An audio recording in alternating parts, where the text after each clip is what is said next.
Welcome to the Maybe God podcast. On behalf of the entire production team, thank you so much for tuning in.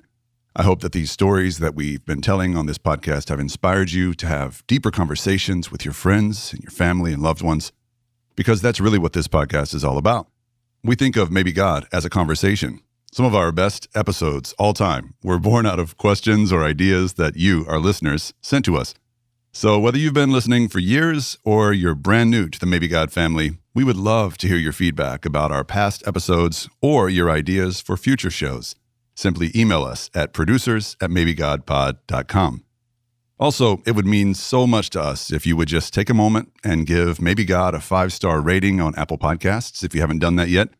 And if you're feeling super generous, just go ahead and leave us a glowing review there as well. That's the absolute best way to make sure more people find out about Maybe God. So thank you in advance for your help. Okay, let's get started with this brand new episode of the Maybe God podcast. Fitting him, I'm indifferent. I don't believe in God. To the existence of God is not judging them. I don't have proof. I don't know how to pray. They're judging themselves. Where is God in all of this? This is my home. God exists. What does it say about God that he created the orgasm? I don't pledge allegiance to anything. I don't pray. Only to God. If there was a God, And I thought, I just have this understanding that life is hard. he could never love me after this. God is still good. You're listening to Maybe God. I'm Eric Huffman. Not long ago, the kind of question that I heard skeptics asking most often about God was, how can I even know if there is a God? But something has shifted in our culture over the past few years, something significant. I'm finding that fewer people are asking, what makes you think your God exists? And now, more than ever, they're asking, what makes you think your God is special? What makes Christianity any different or any better than any other world religion? And my answer is usually pretty simple. To no one's surprise who knows me, it's Jesus. Jesus, I believe, is the only reason why Christianity can't simply be billed as just another world religion that's equal to all the others. That might sound a little offensive or narrow-minded to some, but hear me out. I know Jesus did a lot of the same things that other religious leaders claimed to do. He performed miracles and healed the sick. He drew large crowds and taught them with timeless wisdom. But while others have come pointing people toward God, only Jesus claimed to be God in the flesh. And if he was right, then what he revealed to the world about God is nothing short of revolutionary. Everyone knows Jesus was powerful and wise, but the aspects of his character that inspire me most are his human characteristics, like how Jesus got angry and emotional at times, and he felt fear and anxiety. One time he even wondered if his heavenly Father had forsaken him. He experienced excruciating physical pain. And did you know that Jesus struggled with loneliness? Mark chapter 1 literally says Jesus spent much of his adult life hanging out in the lonely places. How stunning it is to consider that the Almighty, Most High God would willingly subject himself to all the demeaning limitations of human life that we all experience every day. And why did he do it? The Bible says it was simply so that he could know us more and so that we might trust him more. And that is just amazing to me. And that, I believe, is why Jesus stands apart. If he is the true face of God, he is a God like no other. A God who knows firsthand what it's like to struggle like we do. And that's really what today's episode is all about. The solidarity that only shared pain and suffering can bring.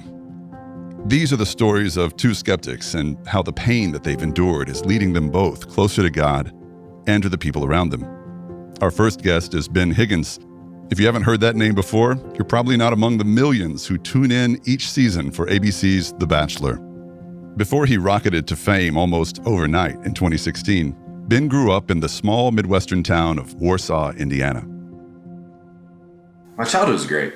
I got an incredible family who loved me deeply, who loved life deeply, they had incredible friendships around them. I'm an only child. And so being in the Midwest, it is a little isolating. There's not a lot of diversity of any kind within that town. But it was a great childhood, and it was one that I treasure. Much of Ben's small-town life revolved around the church. My parents' best friends was the pastor of my church and his wife. And it's a pretty big church for a town of 12,000. In fact, I think at one point it was like 3,000 people were attending this church. So like most of the community. And so being a Christian is not difficult, nor is it uncommon.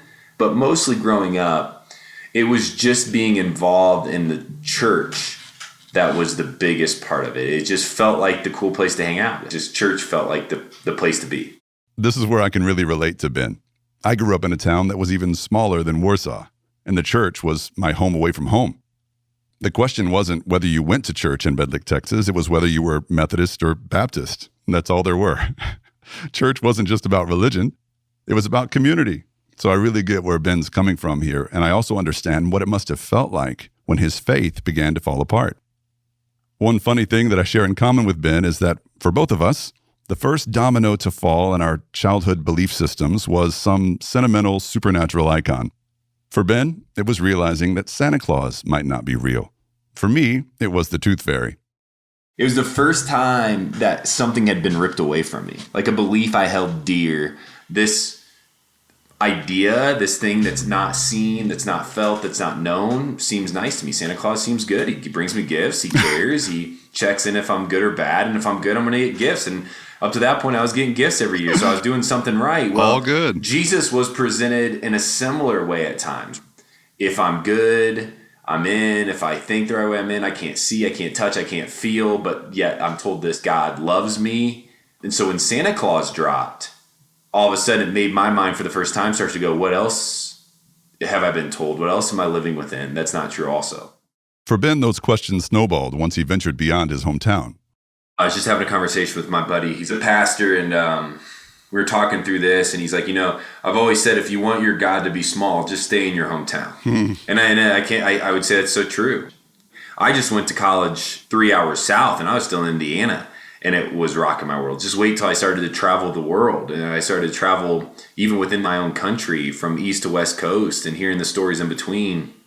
God had to get a lot bigger. It wasn't as safe. It wasn't as comfortable. It wasn't as easy. It wasn't as straightforward. It wasn't as, if you're a Christian, you got it right. And if you're not, then there's something wrong with you. Because that's kind of the message from my hometown. Then it was like, no, these people who don't believe what I believe, most of them are great people who just have lived in a different area. And so you start to work through, what in the world does this mean? Ben admits those doubts about Christianity have never completely gone away. I think I'm a professional doubter. Really? In fact, I think it's been one of the most important parts of my faith journey is processing through doubt, searching for truth, suffering within the doubt, getting perseverance in those times to move forward and find hope and faith. If I'm going to believe in something and base my life on it, I want to believe it and I want to know it. And I want to know that God can come into those questions with me. And there's an intimacy to that. The other pervasive feeling Ben has dealt with since childhood is an intense loneliness that he felt for the first time in second grade when his reading teacher told the kids to pair up. So it's partner reading class time. She goes, everybody pick a partner, and then everybody picked a partner, and nobody picked me. And I asked my buddy, hey, you want to be my partner? He's like, I already picked this person. And so there I was sitting on the side, feeling this like tremendous amount of confusion on what in the world happened. I was disoriented. I was hurt. I was sad. I was angry. And then Mrs. B came over and said, hey, it looks like you're my partner today. And I knew what that meant. It means I was the outsider and that she was just being her sweet self and filling the space for the kid that was left out. And it was that moment that I started to feel senses of loneliness and feeling like the outsider. And the thing is, if you just isolated that story and said, oh, that happened in second grade, like, get over it, then I could understand. But that feeling existed throughout my life. It stayed with me. It's one of the most consistent feelings that I've experienced in my childhood up until my adulthood. But it was also a part of my story that I couldn't understand, and that I would find reasons to validate that feeling, right? Oh, I wasn't invited to this party or this celebration, or hey, my buddies are getting together and they didn't even call me to ask. I must not be that liked. I must not be that accepted. And then you move into adulthood, and I was terrible at my first job, and I didn't really get along with anybody there. People didn't really respect me there. So I started to use that as an excuse. Of course, people don't like me. This is just because I'm the outsider. I don't know my lot in life. Nobody can understand where I'm coming from.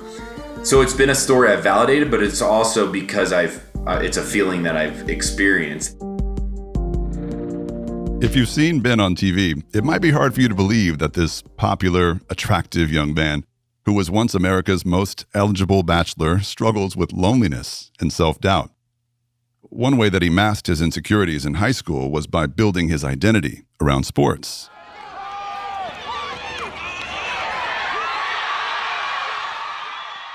Back in Warsaw, he was the quarterback of his high school's varsity football team.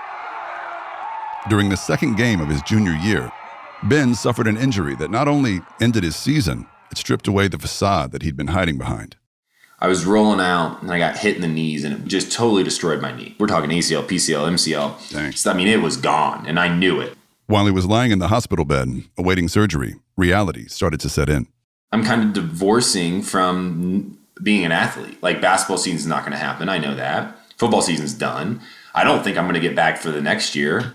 And so I was hurting. I was figuring out that I had to become a student and I had to work and find a career path. And that had never crossed my mind. And It was definitely not anything I was as passionate about as I was sports. Ben was relieved when the painkillers that he'd been prescribed started to numb the pain that he felt in his knee. But those drugs also eased the pain in his mind and his heart. So I had about 9 to 10 months of painkillers prescribed to me that I was on. Now, at the same time, I was enjoying it because I wasn't feeling any of the pain emotionally that I should have been feeling. I wasn't struggling and learning through any of it. I was just pushing it aside. And once I got done with the prescriptions, I was in college at that point.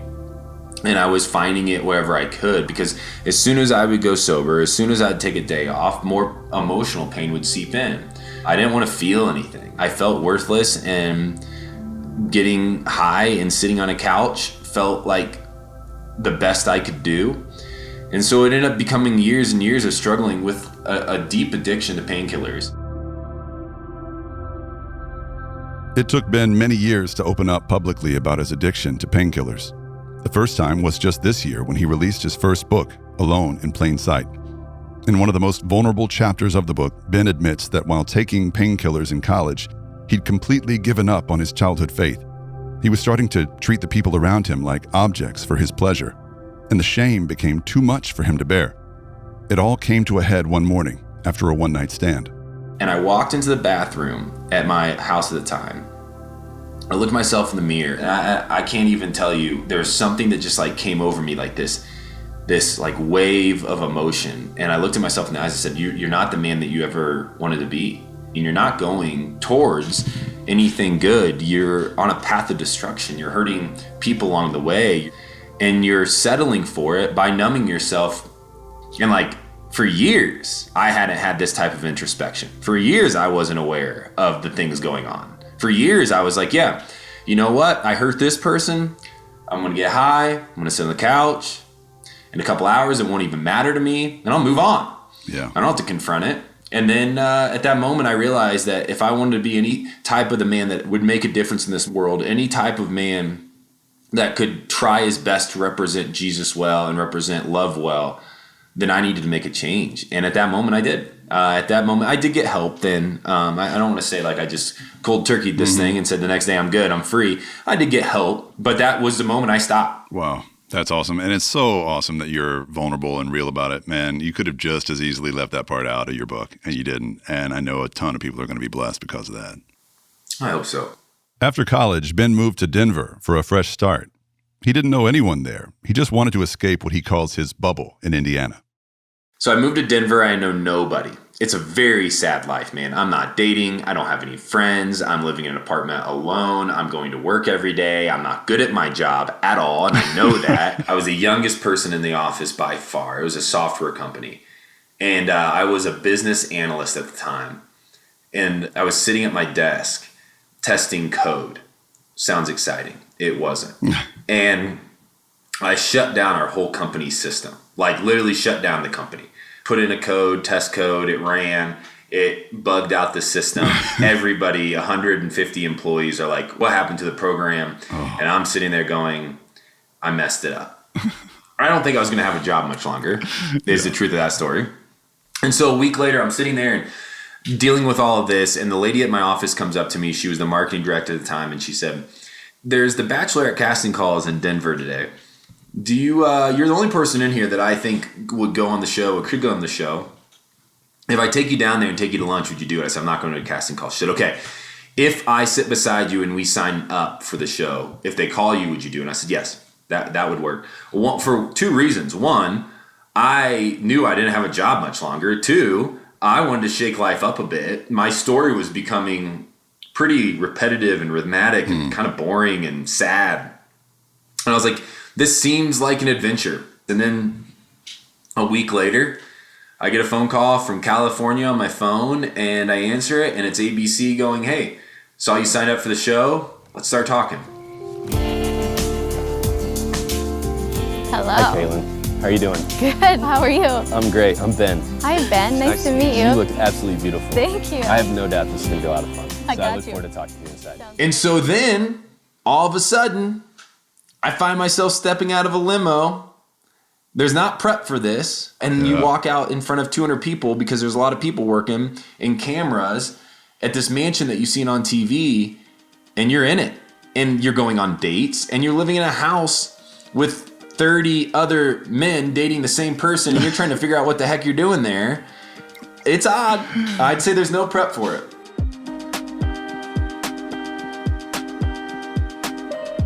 Ben was 25 years old when he was cast on the 11th season of The Bachelorette as one of Caitlin Bristow's many suitors. He was already struggling to figure out his identity before he was labeled on national television as the software salesman from Denver. I didn't feel like I belonged there. I didn't feel like it made sense of why I was there. And it sounds like I just really am self-deprecating, but this is like the true picture of what I was experiencing at the time. I'm in a limo with a professional workout dude, a dentist, a doctor, a professional athlete, and a business owner. And then me, that's my limo pulling up. And so they're like, what do you do? And I'm like, man, I'm in like software. I like write user manuals for a software company. Well, what's your story? Shut down my company once. Yeah, like super like great town, only child, loving family. I felt like I didn't belong. And so as a result, I thought, hey, if I just stay on the sidelines and do what I've done my whole life, which is enter into conversations and relationships when I know I can be seen, and then exit out when things get hard or when I feel like I'm getting pushed aside. If I can just exit out of that before somebody pushes me out, then I'll be safe. I'll be good. And I did. I did for the first 4 weeks until a huge moment for me that changed my life forever happened. Several rose ceremonies into the season, a producer unexpectedly pulled Ben aside and told him, Ben, I don't like you. I said, what do you mean you don't like me? That's like my biggest fear. Why don't you like me? Yeah. He goes, I don't like you because I don't know you. You don't let anybody get to know you. And as a result, you're a shell of yourself. And it struck me. It shut me down. Because in the first time in my life, somebody had lovingly confronted me. I had somebody for the first time say, I think I'm going to like you enough if you allow me to get to know you enough. If you actually let me dig into your life a bit. And so we sat down that day for 4 hours, and at the end I admitted to him the thing I had never admitted before, which is I do. I feel like the outsider. I feel unlovable. I feel unlikable. I feel like nobody really wants to get to know me, and when they will get to know me, they won't like me. And so if I protect myself and never let anybody get to know me, and they don't like me, and my excuse is, well, they just never got to know me. And that's the moment, still to this day, that's reconstructed how I see myself and how I see others and how I see pain and vulnerability. After that 4-hour conversation, viewers of The Bachelorette actually witnessed the wall that Ben had been hiding behind come crashing down. I actually started to allow myself to open up and understanding myself while at the same time being filmed and watched by 13 million people. Yeah. I was discovering myself. You also have a lot of time on that show to sit and think. There's no TVs, there's no cell phones, there's no books. You just sit and you think a lot. And so I had time to start to pray through this stuff, to start to meditate on this stuff. And then I was kind of like word vomiting myself anytime I got a chance You know what I'm learning about myself today? I don't know if I like myself. You know what I'm learning about myself today? I feel unlovable. You know what I'm learning about myself today? I don't think I'm ever going to find a partner that loves me or likes me. On the set of The Bachelor, you're saying, Bachelorette, you're saying these things. Yeah, because it was the only place I could. And my friends were there. I was digging in as best I could. I think that was just what I needed. But it's also probably them. They're like, this guy has some stuff to work out. What is wrong with this guy? Yeah, who knew the Christian kid from the Midwest would find himself on the set of The Bachelorette? And it all escalated to this super vulnerable moment that you had with The Bachelorette, with Caitlin. I think my fear, my biggest fear, I guess, is the idea that you could be not loved back or maybe possibly unlovable. And I do think that comes from past relationships because I haven't had many long-term girlfriends. And I did have that one relationship I was telling you about that was something that was serious at some level. And I don't know if there was ever a mutual love, right? I deeply cared for that person and I loved that person. Did she love me back? That's hard to say now. If you put yourself out there and that's rejected, that hurts and it definitely affects you. Expressing that publicly allowed me a freedom. It was, I don't have to hide this anymore. I can actually start to confront it. I can actually start to heal from it. And so that was the start of me taking a deep breath and saying, I've got a journey ahead of me and I know what it is I'm going to go after. Fans of the show watched months later when the episode aired. Ben watched with his parents, so nervous for the response that he'd get from the outside world. The response was the best response I've ever gotten from anything I've ever done on television, which was, I feel that way also. You've helped me feel less alone.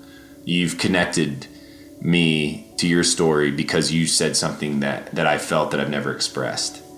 What did you realize in that moment about the world and people living in it? Well, that there's pain, that there's hurt, that people need an outlet. They feel alone. They don't know where to turn. I was realizing that people felt more alone than I ever understood or ever realized. All of us have pain. And so our pain can actually be a beautiful connecting point for us to come into unison with each other in kinship and say, I get it. I know you're hurting. And I just want to be there. Out of 26 contestants, Ben was the runner-up on season 11 of The Bachelorette. And almost immediately after, he was chosen to be the next Bachelor. You go from being on this Bachelorette show and you're not the focus and you're sitting on the sideline to every other person and you can hide easily again. And then you get to be a Bachelor and everything's focused on you. You get invited to the coolest parties. You're on the cover of People magazine. You walk through the grocery store and there's your face. You walk through an airport and people know you. Yeah. And then you get put on the show and you get, 30 beautiful people from all over the world coming on to date you. And at that point in time, I hadn't had a date other than the Bachelorette in years. Like, I was not a desirable bachelor in Denver. I was trying to figure my way through this city. And then all of a sudden, all these people are showing up like, hey, I came all this way to see if we had something. This makes no sense. And this has got to be a funny joke at some point. Ben called one of his closest friends for a reality check. I called him. I said, here's the thing I need to tell you. I'm really liking this attention, but I don't know where that goes. Is this how I'm going to make a living and how my family's going to see me and that I'm a famous guy? And he told me this. He goes, Ben, what if you started to use all of this for something other than yourself, something greater than yourself? What if this thing was never meant to be about you? And that little piece of advice from him changed the way I saw everything. Realizing he needed to do more with the platform that he'd been given, he set out to heal some of the pain and isolation that he and so many others felt. For the first time in his life, Ben felt connected to people, to fans all around the world, through their shared pain. And instead of being focused inward, Ben was able to hear their stories. I'm talking to these people and it's wrecking me. But yet it was opening up something beautiful. And what that beautifulness was truth. And the truth of that, their stories are real. And so if God exists within those stories and if God is here and present amongst us, then what do I learn from their stories? And what do I learn about God from their stories? Today, Ben has 1.2 million followers on Instagram, a platform that he now uses to shine a spotlight on some of the most extraordinary people he's encountered due to his fame. People like Annie. Annie's friend reached out to me at one point on Instagram and said, hey, can you make a video for Annie? She's dying of cystic fibrosis. She has 3 weeks left to live. She's a big fan of the show. And so her friend did an awesome thing and compiled all these videos from all these people that she was fans of. And Annie watched it, and I got a message back from her friend who said, hey, Annie really enjoyed the video.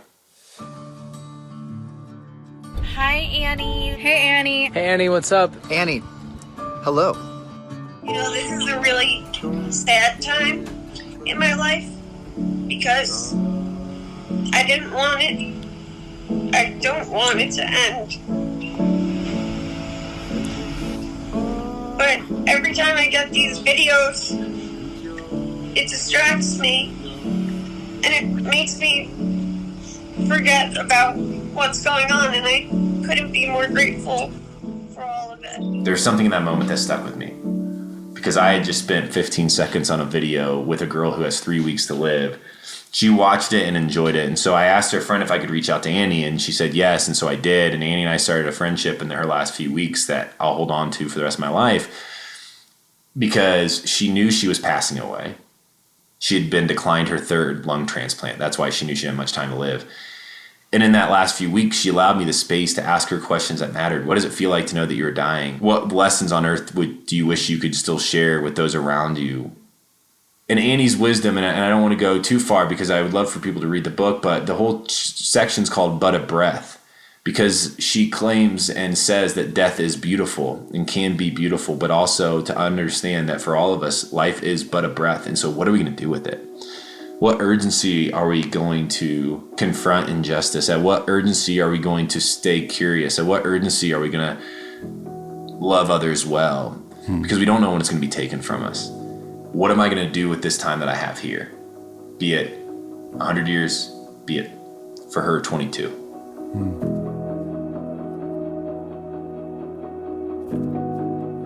After everything you've been through, all the struggles, all the darkness, all the seasons of doubt, you kept coming back to Jesus. Can you put a finger on why you came back to Jesus as opposed to going some other route? One is because in my most authentic pursuit to find truth wherever it may lie, the words of Jesus always showed up. The way Jesus lived life always showed up. It always proved true. If we love others well and if we love God well, everything else seems to fall in line. Everything else seems to make more sense. That's one reason. The second is because there's moments in my life where I believe Jesus has interceded in my life in a way that I cannot deny that he exists. And then I think the final is that on my pursuit of trying to figure out this whole thing, the idea that there's a God that would give me endless amounts of mercy and grace and that would suffer and welcome me in and also give me the, desire to love those who are hurting the most well, that's a God I want to follow.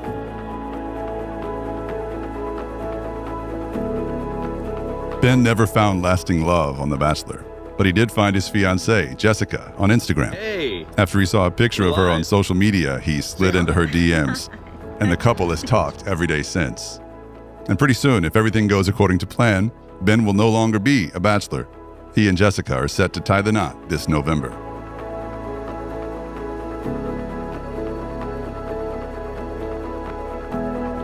As I listened to Ben's story, I couldn't help thinking about someone closer to home, a young man in my congregation who's walked a remarkably similar path.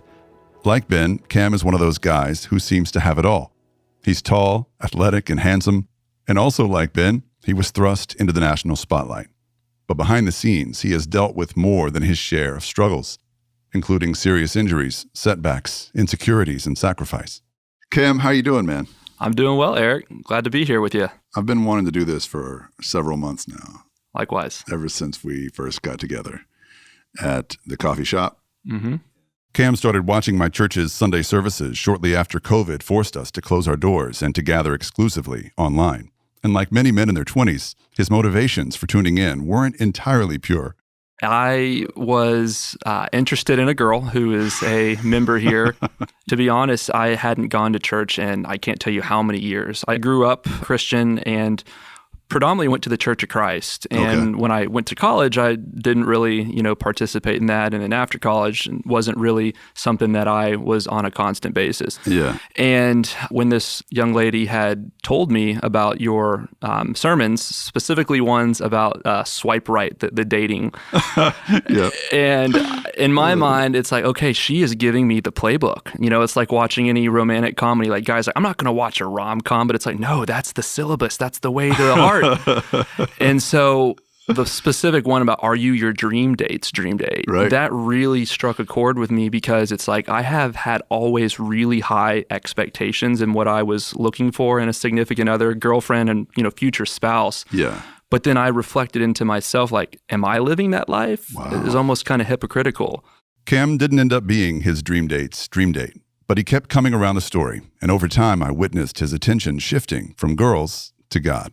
All of my best friends are married or engaged or in serious relationships. Yeah. So I kind of felt like the odd man out and literally have tried everything to try to find that person.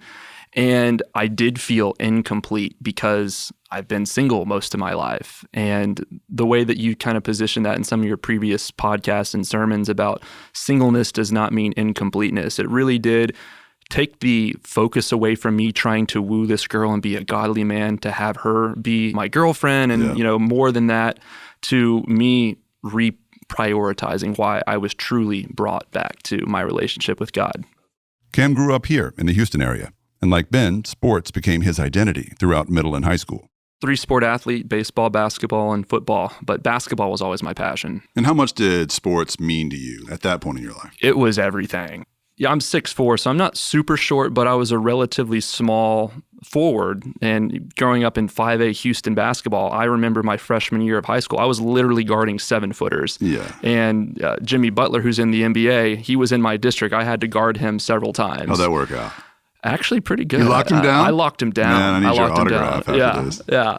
But for me, it was, one of my coaches said, there's only two things, Cam, in life that you have control over. It's your attitude and your effort. You're not going to be the most athletic player. You're not going to be the fastest or the strongest. But if you just really become a hard-nosed, gritty player and you're diving on the court for those loose balls and you have that winner mentality, like you'll be victorious on and off the basketball court. There's a reason Cam's coaches knew that he could never be the fastest or strongest player. At age 11, Cam was diagnosed with a chronic health condition. His parents first realized something was wrong when he played in a YMCA summer league. Some of the parents and coaches noticed when I was running up and down the basketball court that it looked like I was kind of limping, and I had a lot of lower back pain after every game. And my parents were like, we need to take you to the doctor because, around that 11-year-old, you're going through growth spurts and puberty and everything's awkward for everyone. You're not super coordinated. And when I went to an orthopedic doctor here in Houston, they said, well, your right leg is about 1.5 inches shorter than your left, which that would explain the lower back pain. Yeah, of course. It's like playing with one shoe on and one shoe off, right? And then he also said, I noticed some black spotting in your right knee that could be cancerous. Good Lord. And we need to basically do an emergency bone biopsy to rule that out.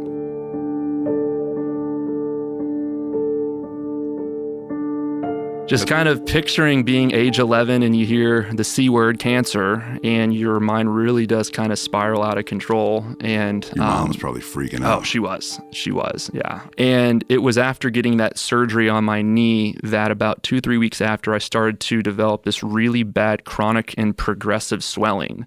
And I think most patients, anytime you have any surgical intervention, post-operative swelling is pretty common, right? If you get a knee replacement or ACL, any type of those standard injuries, you're going to have some swelling. That's inevitable.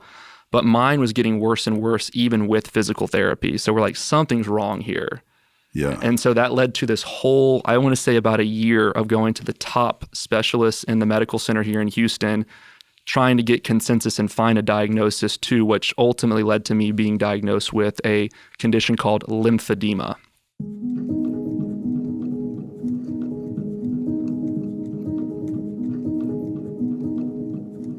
The first thing is when they officially gave me the diagnosis. This was before, Google MD, where you could just Google things. The internet was still very much in its infancy. And so I would get the trifold pamphlet. You have lymphedema, what's next? And when you open up the pamphlet, immediately you see these worst case scenarios, like patients with elephantitis, which is just those huge extremities, arms and legs. And I was also told, hey, by the way, this disease has no cure. And it is progressive in nature, and you're just going to have to deal with it for the rest of your life. You'll never play sports again? What were they saying? Well, they give you this long laundry list of activities and things to avoid. Avoid bug bites. Avoid any type of abrasions or cuts on your knees. It's like I played basketball and football. Like, that's inevitable. Like, you're going to get bumps and bruises, and any 11 or 12-year-old boy or girl is going to go through that. So it really did kind of put this hypochondria, paranoia, and just kind of timidness to me that I was scared to just even ride my bike around the neighborhood. Because A, my leg was so swollen I physically couldn't, but I was scared if I fell off the bike and I cut my leg would blow up to the size of these horrific images I was seeing in these pamphlets.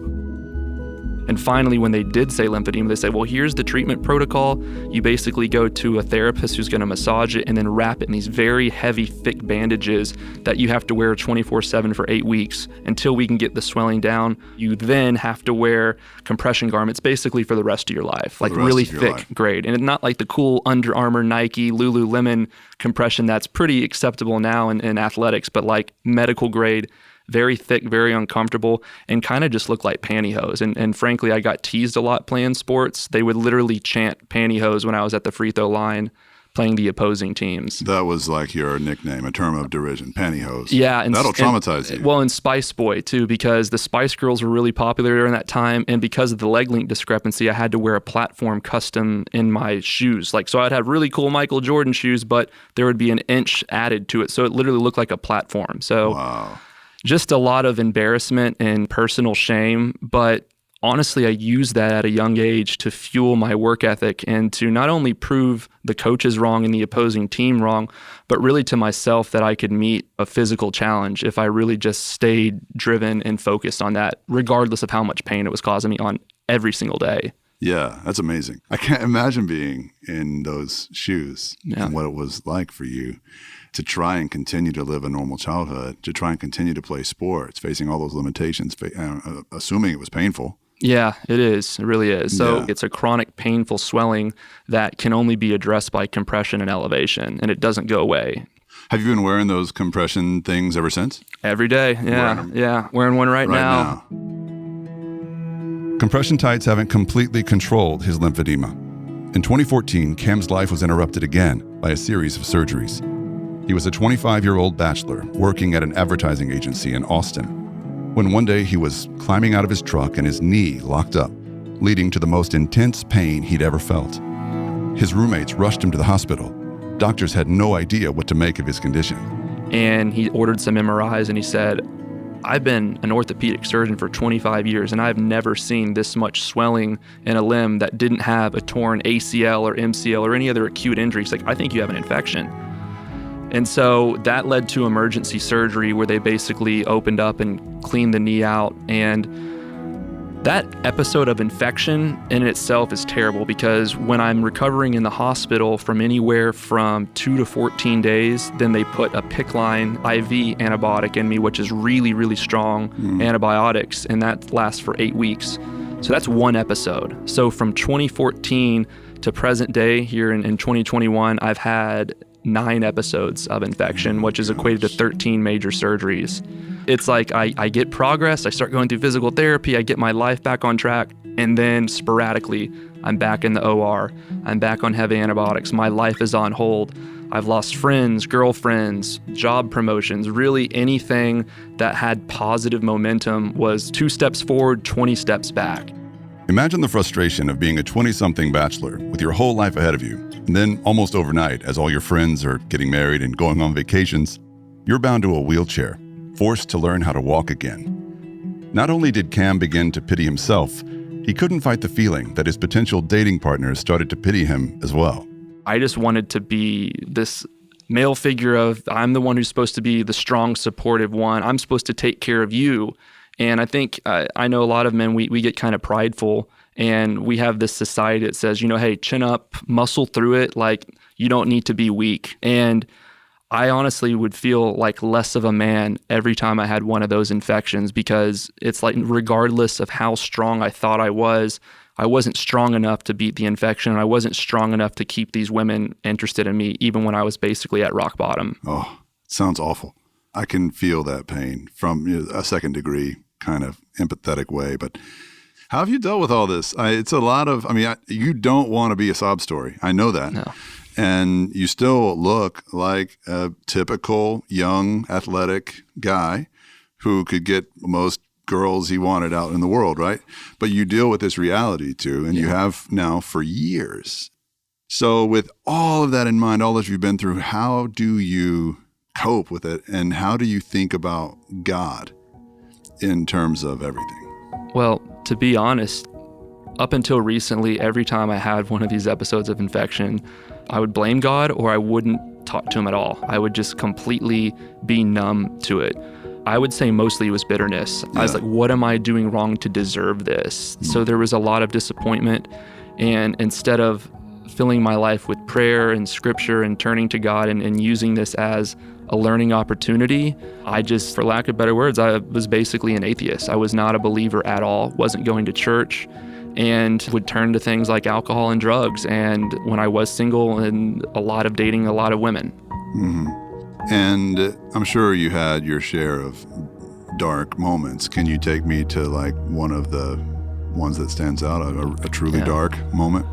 I would say when I was about 26, so I was living in Los Angeles, and I was going through my second bout of infection in LA.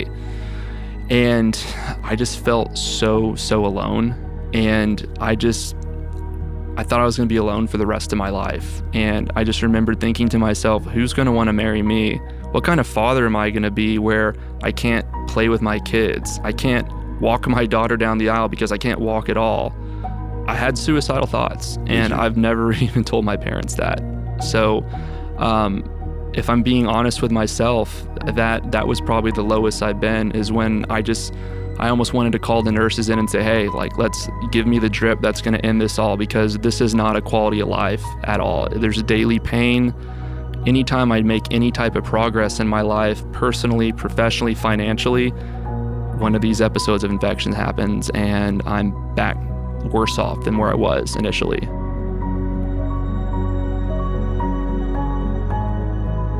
The exhausting rounds of ups and downs continued for years, and throughout his late 20s, Cam was in and out of the hospital, undergoing one surgery after another until 2 years ago. During one of his healthy seasons, he was nominated by a friend for season 15 of The Bachelorette with Hannah Brown. I was 30 years old when I was casted, so I was one of the relatively older contestants. Most of the guys were like in their early to mid 20s, so it's like, those boys, been there, done that.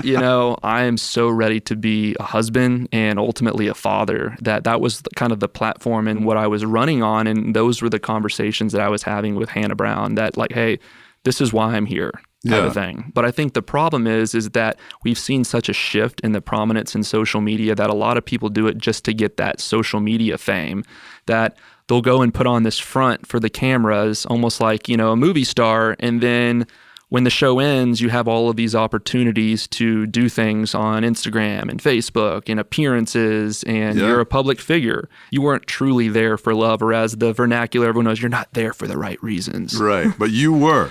I can honestly say that I was, because I didn't care about all the social media stuff. So for me, it's like, if I'm going to do this, I want America to witness a real love story. Yeah, and you were going to give it to us. I was going to give it to us. Okay, so how did it go? Tell me about that experience. It did not go great, but it started so strong. Yeah? It started strong in the sense that the night that I met Hannah, this was even before we went into the Bachelor mansion, they had basically this live studio audience. It was the night she was announced as America's next Bachelorette. The producers randomly selected 5 guys out of the 30 to meet her. And I'm backstage, and the producer's like, hey, like, what are you going to do? This is your first impression, and you're getting a head start on all the other guys who aren't even going to meet her for 3 days after this. What are you going to do? I'm like, I guess I'll like write her a poem or something. And they're like, no, we want you to rap for her. And I'm like, okay. They told you to rap? Yeah. Because that's the first claim to fame is Cam's rap. Yeah, Cam's rap. And so let's hear it. Truthful. Come on. Okay, let me see if I have it remembered. It's when they said it was you, it was a pleasant surprise. And now I'm standing here looking straight in the eyes. All the other dudes got me feeling so fresh, so I say all aboard Hot Mess Express. I'm ready for love and I'm ready to feast. I want to feel for you like I fell for Hannah Beast. So take my hand and let's go for a ride. This is the only time an Aggie's gonna say roll tide. I love it. So she was a big Bama girl, Alabama Hannah, and I went to A&M. Whoop, Aggie's out there. And so we were like sworn enemies on that. It's like Romeo and Juliet. Yeah, but you found a way to bridge the divide. I guess so. And doing that, she gave me, I guess, the first rose. So I was actually the first contestant in Bachelor history to have a rose before the show even started. So there was immediately a huge target put on my back with all the guys because I walked into the mansion already having a rose. I wasn't being sent home night one. And that's always the big pressure for everyone. Don't get sent home night one and don't cry. Yeah. Well, but it started so good. Why did you say that it didn't go great? Like what was bad about it? So a couple weeks into it, so about the second week that I'm out there, it was just really weighing heavy on my heart that I hadn't really had a whole lot of time with her. Right. And I knew that eventually I would have to have this conversation with her about my lymphedema. Yeah. And I was never public about my lymphedema. If you look at my Instagram or other social platforms, I never talked about it. It was something that I've always hidden. I didn't want any sympathy or any special treatment for it. It was just something that existed but wasn't like a big part of who I was publicly. Right. So I had a lot of anxiety about talking to her about this.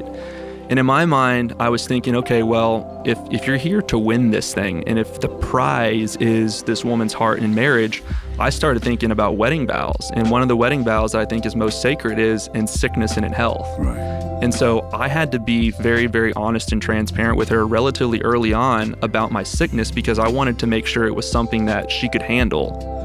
And so I pulled her aside one day at one of the group dates and I was like, look, hey, I need to tell you about this. Just a little forewarning, like this is not an easy conversation for me to have.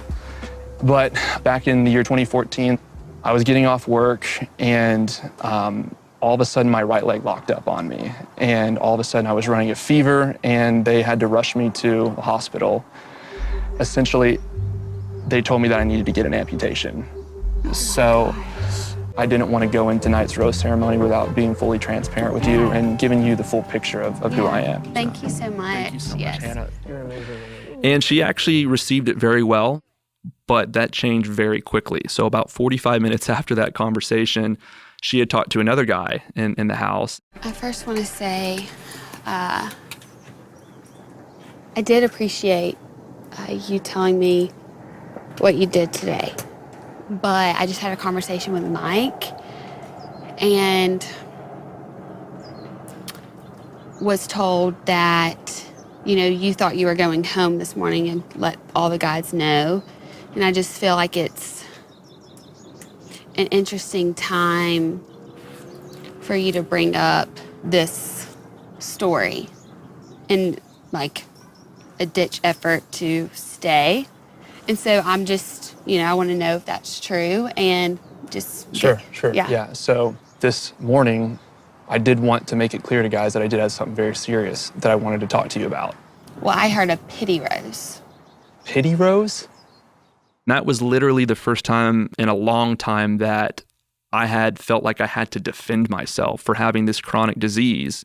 And what was really sad is our initial conversation about me talking about the lymphedema was so cut and spliced up that nobody in the audience or whoever watched it could even hear the word lymphedema or understand why I was telling her that. Did they ever make it clear in that episode that you have lymphedema and what it is? No.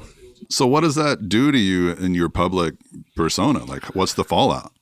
The fallout immediately was I got sent home that night. So I got eliminated because she basically thought I was lying about my health and I was doing it as a way to leverage staying around longer. Yeah. And when America viewed the episode, immediately they're going to side with the lead because, I was naturally painted as a villain in that situation. So I can't tell you how many hundreds of direct messages I got on different social media platforms, people making me feel like just the lowest piece of dirt for doing literally what the show had requested of us, to be honest, to be vulnerable, and to be real.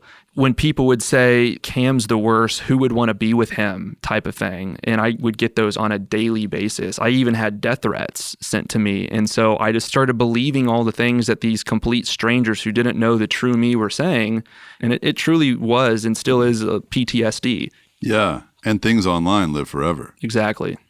So how have you coped? Well, I did do one session of therapy, but I just didn't find that it helped. So I turned to other things. I turned to drinking. I turned to being single Cam again and trying to fill it with unfulfilling relationships. But honestly, I think the biggest therapy that I had was listening to your early sermons on the swipe right. It really completely changed my perspective on how I should be viewing not just dating, but myself as an individual. Because I'm single, I'm not incomplete. Right, exactly. Yeah. You can be married and incomplete. Absolutely. You can be married and very lonely, and you can be single and fulfilled. I mean, it's got to be disheartening, to say the least, to struggle for years with this disease, mostly in secret because nobody understands it. And then to finally come out, and then it's just completely turned against you and you're just raked over the coals because of it. I can only imagine what that must have been like. So how have you turned this negative around? I'll never forget a phone call I received. It was from a gentleman who runs a nonprofit out of New York. It's called LEARN, which stands for Lymphatic Education and Research Network. He said, Cam, I read about you on a lymphedema blog. And he's like, there's someone very special I want you to meet next weekend in Dallas. It's at a breast cancer conference. And I'm like, well, I don't see the connect there, but I knew that I guess a lot of breast cancer patients can end up establishing lymphedema. So I'm like, okay, he just wants me to go there. This could be good for me type of thing. I go there, and the person giving the keynote speech is Academy Award-winning actress Kathy Bates. And the first part of her introduction, she starts telling the story about this little boy who established lymphedema and had gone through many episodes of infections and almost lost his right leg. And I'm thinking, holy crap, she's telling my story. She goes, and he's actually sitting here right now. Cam Ayala, will you stand up? What? In my mind, I'm thinking it's Bobby Boucher's mom from Waterboy. And, you know, the lady from Office and Titanic knows who I am. And so I stand up and get a standing ovation from all of these oncologists and patient survivors. And I'm like, this is my calling. And never in a million years, would I think I would do reality TV, but would I embrace this lymphedema that is something I had been hiding and running away from. Now I can't avoid it. And so later that evening, Kathy had asked me to accompany her in dinner. And that was the dinner that forever changed my life. And she said, Cam, one thing I need you to understand, because she has lymphedema as well. She said, your pain is your strength, and this lymphedema community needs you. We don't have a male spokesperson, and there's so many little boys and little girls out there that can seek inspiration from your story. I'm asking you personally to join us in this fight. The theme of this conference is It's All About You. So for those of you who have lymphedema and you're comfortable, stand up right now. Cam accepted the challenge and found himself giving the keynote address at a lymphedema patient symposium at the Harvard University Medical School. My name is Cam Ayala, and I'm a primary lymphedema patient. From that day on, Cam began to pursue a new career in Houston, bringing relief to others suffering with lymphedema. How great does it feel to be in a room surrounded by people who deal with the same daily struggles?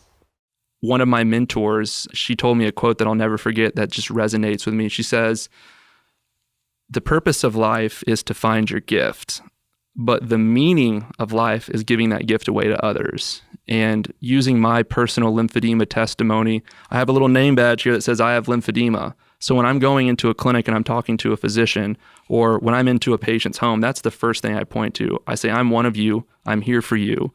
And beyond me lending my voice and my testimony, I'm here to just listen. And though I've had all of those negative things on social media, the flip side is I've had patients reach out to me from Morocco, from South America, from Italy, from Australia, all over, thanking me for my courage in coming forward. And one positive comment to me trumps 1,000 negative comments. And I've gotten that tenfold. Well, of course. I mean, what you described just now is basically what we talk about all the time in terms of what Jesus did for us. I mean, Jesus becoming a person and coming to walk with us is like God saying, I'm here for you, I'm one of you, and I hurt like you, I bleed like you. And I think your story is, in a very specific way, kind of similar. No one can speak to what it's like to have lymphedema and to be misunderstood and misdiagnosed and to feel absolutely alone and hopeless and depressed at times. No one can speak to that like someone who's lived it can. And so you're living that now. You're being Jesus to these people in a way that I'm not even sure you quite grasp yet, but I think you're starting to. I think that's the life in your eyes. Yeah. What do you think Kathy Bates meant when she said what she said about pain? Harnessing the pain that I've had experienced and still experience, and going to continue likely to experience. I count those blessings when I don't have pain, and you learn a much stronger appreciation for those moments that you don't have it. And you also, for me, I'd actually like to share a verse. This is one of my favorite verses that I recently discovered. It's in 2 Corinthians chapter 4, verse 8. It says, "We often suffer, but we are never crushed. Even when we don't know what to do, we never give up. In times of trouble, God is with us. And when we are knocked down, we get up again." And I can't think of a better verse that describes what I've gone through, and actually just giving praise to God that you gave me a condition that has given me so much character and given me a work ethic, and now is my platform to show the love of Jesus to other people and to show God's mercy, because it is a manageable condition, but you have to put the work in. And I try to preach that to all of my patients. When we sat down together a few months ago, Cam was considering a major life decision. Having already endured 15 knee surgeries, he knew that he couldn't keep putting his life on hold every time he got an infection, and he felt that it was time to get off the sidelines and fight for a better life. So just a few days after our conversation, Cam headed north to the Cleveland Clinic, where he knew that the best doctors in the world were about to tell him one of two things: either that a total knee replacement was a possible solution to his lymphedema, or that an above-the-knee amputation was the only option left. Today is Monday, February 8th, and I'm here in Cleveland, Ohio at the Cleveland Clinic, and I feel optimistic. I actually had a really good morning where I had several of my patients and colleagues and obviously friends and family send me encouraging texts, so this is definitely the most supportive I felt, and definitely want to thank God for that. So what happens if you go to Cleveland and they tell you it's time to take the leg? They're taking my leg. They're not taking my spirit. They're not taking my smile. They're not taking my love for God. And I've had the esteemed pleasure of working with a lot of amputee veterans. So I know it's not the end of the world. And I know it's just another opportunity again to provide inspiration. And again, turning that pain into triumph. And I think that's something that anybody can learn a lesson from, regardless of your health, your mental health, really.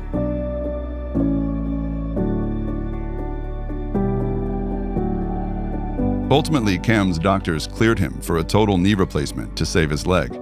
That surgery was back in May, and the recovery has been his toughest yet. After he was discharged from the hospital, he was rushed back in for an unexpected blood clot just days later. That's when he thought to himself, God wouldn't put me through this unless he knew he could get me through this. Today, he's in physical therapy 7 days a week, learning how to walk again. Cam still shows up to church in a wheelchair most Sundays, pushed by his amazingly supportive dad. But his spirit hasn't been crushed, and he's getting better and better every day.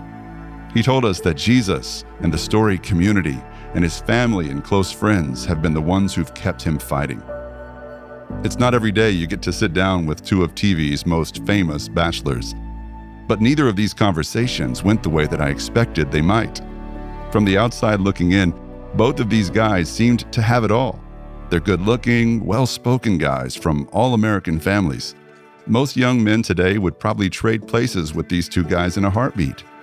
But when Ben and Cam began to share their stories, it was their vulnerability that allowed us to see how beneath the surface, these guys are battling the same demons of loneliness and shame that we're all fighting. They wake up every day and choose to wage war against their pain. And that kind of courage is so inspiring.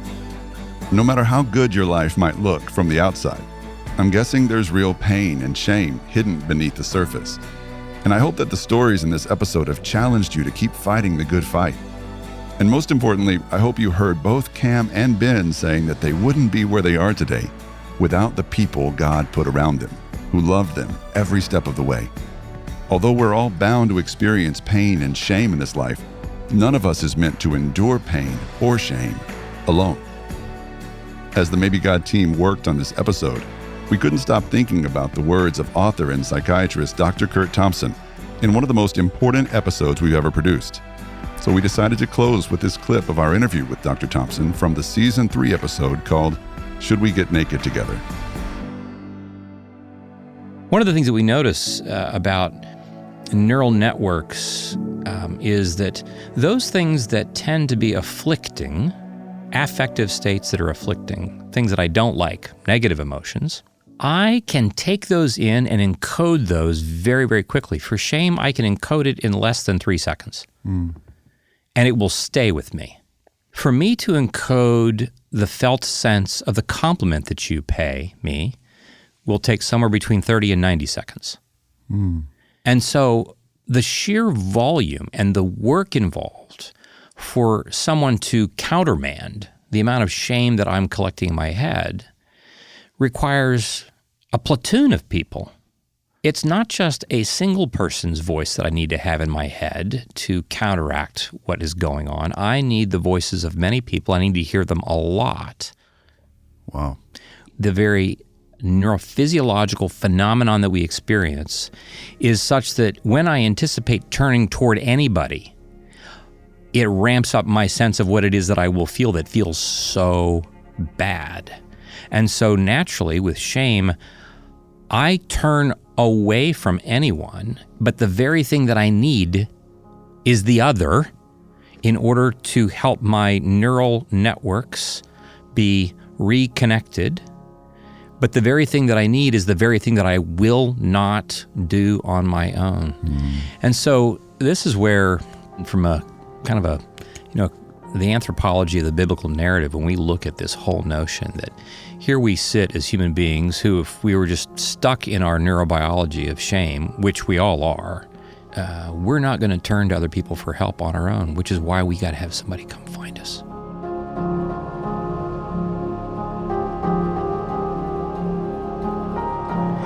And there's not another narrative on the planet in which a God who made us comes to find us. Like, I don't know any of our listeners, I myself included, like, who doesn't want to have somebody come find them? Now, it's tricky because, of course, I want you to find me, but the minute that you do, I'm worried that you're going to see the stuff that I've been hiding from myself. And of course, this is what we would say evil tends to do. I'm going to be found, and then you're going to see me, and then you're going to go.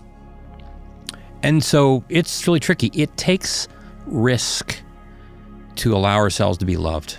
To be loved is to really be known. Yep. And in all of our shame. And yep. That's too heavy a thing to think about for many of us. Right.